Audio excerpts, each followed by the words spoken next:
Hello from Visage Technologies. The topic of our webinar is full life cycle of neural network optimizations.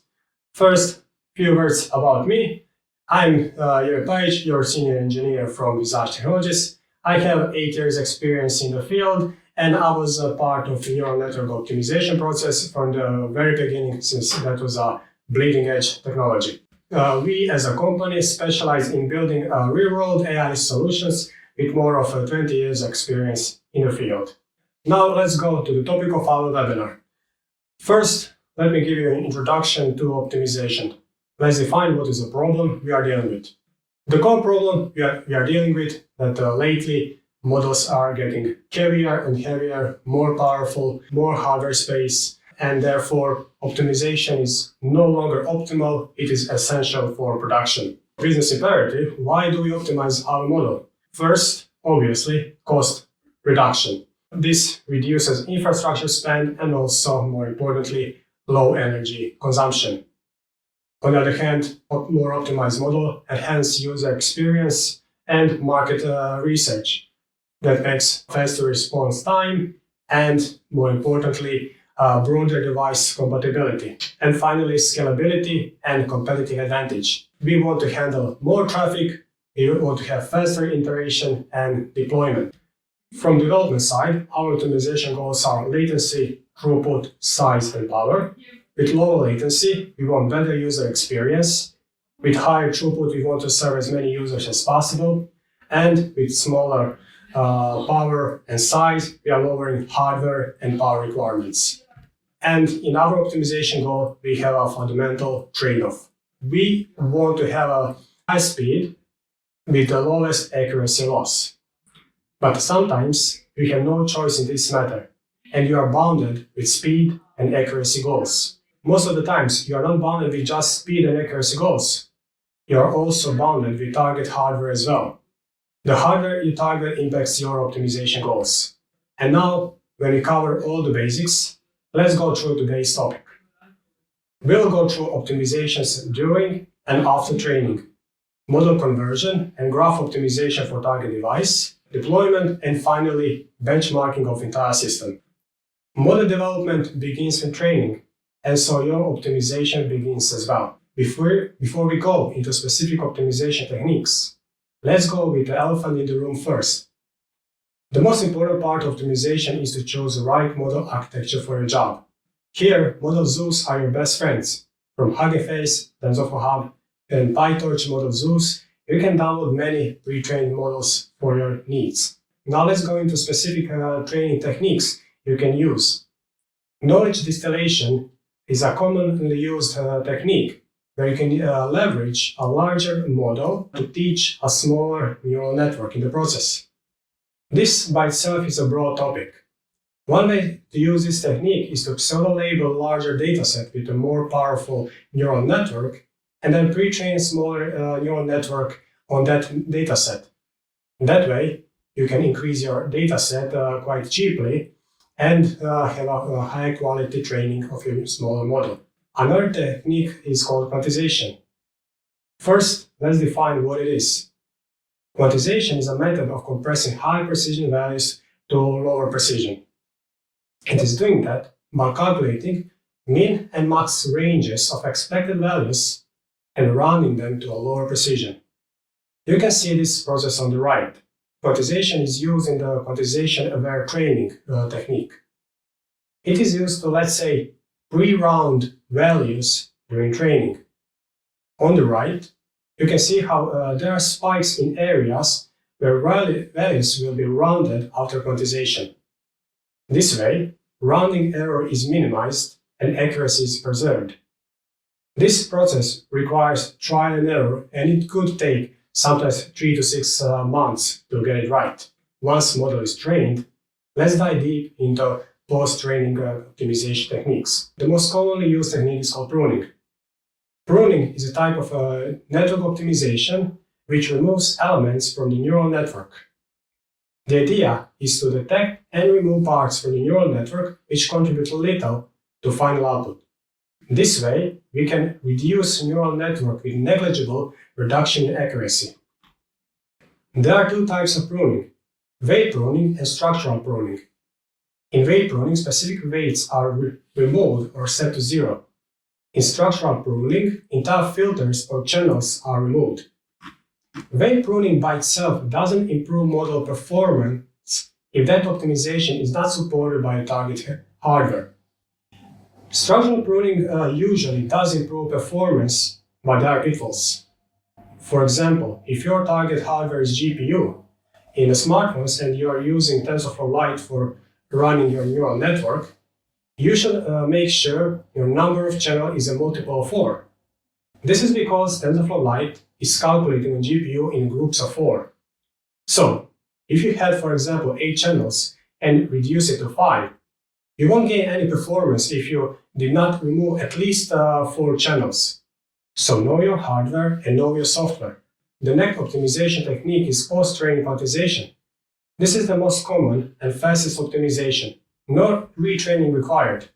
It is a huge win for speed and size reduction. Post-training quantization is using representative dataset to calculate ranges of weights values in the network. Values are rounded using previously calculated ranges. This is the key feature in OpenVINO neural network compression framework tool and TensorFlow Lite. 2 types of quantization were mentioned, so what is the difference? The difference between these 2 techniques is development complexity and accuracy preservation. Post-training quantization is a quick and easy option, but it doesn't guarantee accuracy preservation. Quantization-aware training, on the other hand, requires adaptation of your training framework, and it could be quite lengthy, as we said. And also, that could be quite complex part of your development, but it preserves model accuracy.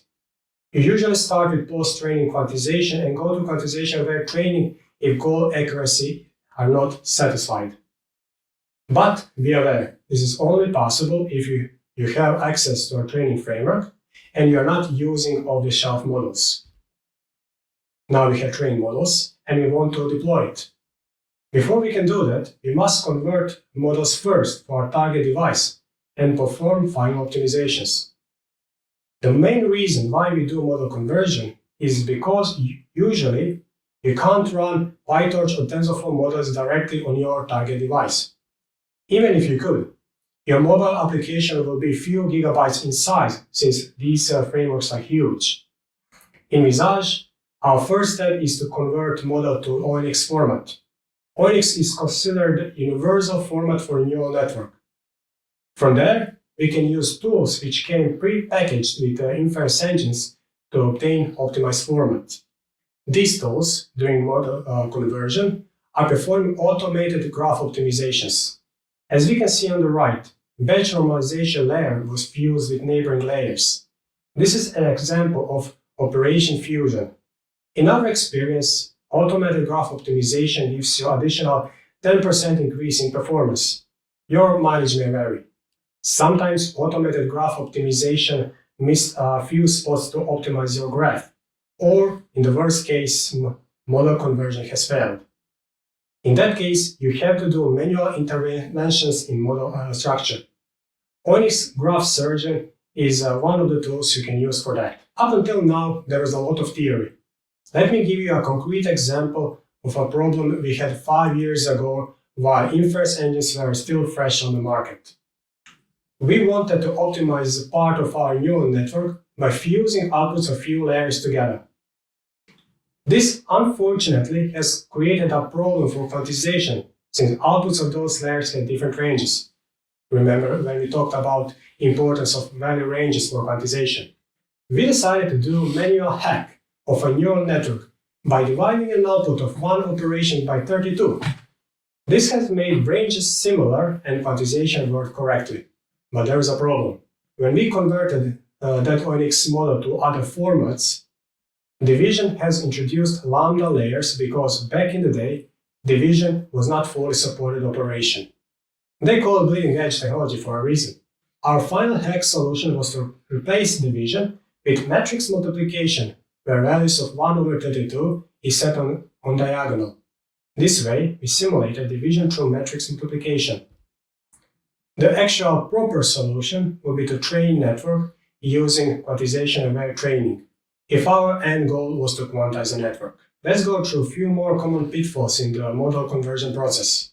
In our case, the most common problem was layout change from channel height width to height width channel format. This was often source of silent errors. Dynamic shapes are usually the next culprit. We set them to 1 during the process usually. Also, you should pay attention to operator versioning and make sure that your entire software stack supports given operations, or you will be forced to do manual graph interventions yet again. In Visage, we have created a web interface for converting ONX models to OpenWindow, TensorFlow Lite, and TensorFlow.js format. This tool is on our public domain, so you can check it out on this link. This is our online conversion tool. You use it by uploading an ONX file. And after ONX file has been uploaded, you simply click Convert. Let's wait a few moments until conversion to our specified output formats is finished. And now we can see that conversion is finished. And here in the status window, we can see conversion errors per specified output format. As we can see, conversion errors are quite small. They are within the floating point accuracy, which means that the conversion was successful. Let's try with different parameters. For example, let's say that TensorFlow quantization is float 16, and let's try with that. From the status window, now we can see that TensorFlow.js conversion error is higher than it was before, but still it is really small. It is 2 to the -4th potential, which means that despite using lower accuracy, our precision was preserved. Well, we talked about model training and conversion, and now finally, let's deploy it. When doing deployment, it is necessary to choose the most suitable inference engine for a given platform. In Visage, we are using Intel OpenWindow for laptop and desktop computers, TensorFlow Lite for mobile and embedded devices, and TensorFlow.js for client-side inferencing on the web. Now let's pay attention to runtime techniques. It is not enough to have an optimized neural network and top-of-the-line inference engine. You should pay attention to your software implementation as well. So let me repeat it one more time. Do not underestimate software implementation of your neural networks. Batching and asynchronous execution are 2 techniques you can use. With batching, you want to use your hardware more efficiently by running multiple inputs at once. And with asynchronous execution, you can keep your main program busy with useful work. Once you have done all of that, you would like to know how well you did your work. We will know that by profiling and benchmarking our software solution. Since you can't optimize what you don't measure, it is important to pay attention to right metrics. My advice is to never believe average, and to always use P95 and P99 percentiles into the account. These measurements tell you what the user feels. You could have good averages, but quite severe lag spikes, which will ruin user experience. On the right side, you can see measurement results when running the same model on CPU and NPU. From the throughput point of view, these two are quite similar, but from max and P99 point of view, NPU has less severe lag spikes. Let's go through a few tools of trade you can use in your development. Each inference engine comes with its own benchmark tool, which will help you measure your model's speed in isolation. But if you want to measure your system as a whole, Intel vTune Profiler and TensorFlow.js Profiler can help you with that. And now when we have our final measurements, we have to analyze them and compile our next steps. Everything we talked so far is a loop. We perform all over again until we get our satisfactory results. Sometimes you just need to change your training parameters. Sometimes you need to make a few tweaks in your software integration. Sometimes you need to use different model and start all over again. This is where your experience is invaluable in development. Now let's sum it all up. The key takeaways of this webinar is that optimization is a multi-stage process.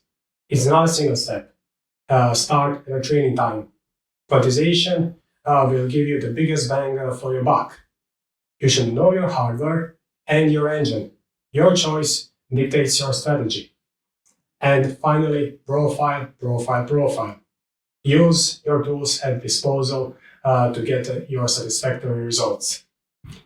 And I hope you are having a lovely time during this webinar, and thank you for listening.